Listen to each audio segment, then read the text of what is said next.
Pemirsa umat Hindu kembali merayakan Hari Suci Galungan yang datang setiap 210 hari sekali, tepatnya pada Budak Kliwon Wukudunggulan.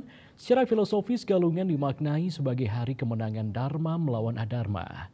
Galungan juga dimaknai sebagai momentum kebersamaan serta mulat sarira, anyekung jenana untuk dapat menetralisir sangkala tiga dalam diri.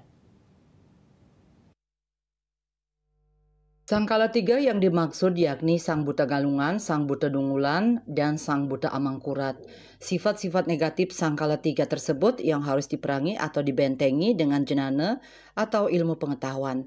Ida Resi Agung Begawan Dharma Putra Adnyana mengatakan, dalam perayaan Galungan musuh terbesar yang harus dilawan ada pada diri sendiri. Apabila sudah mampu mengendalikan hal-hal negatif dalam diri, maka umat akan mampu merayakan kemenangan. Selain itu, momentum Galungan dapat dijadikan kesempatan untuk melakukan introspeksi diri, mulat sarira sesuai makna dan filosofi Hari Suci Galungan sebagai perayaan kemenangan Dharma atau kebenaran melawan Adharma. Selain itu, Galungan juga dijadikan sebagai momentum kebersamaan berkumpul dengan sanak saudara. Intinya dilaksanakan setiap 6 bulan 210 hari yang dikatakan sebagai kemenangan Dharma atas Adharma. Nah, berkaitan dengan itu, makanya kita umat Hindu di Bali menyikapi hari Galungan itu seharusnya tidak setiap 6 bulan, setiap hari kita harus mampu mengalahkan terutama musuh-musuh dalam diri kita yang membuat kita itu suka bertengkar, suka menyakiti orang lain dan lain sebagainya, yaitu sumbernya daripada kalau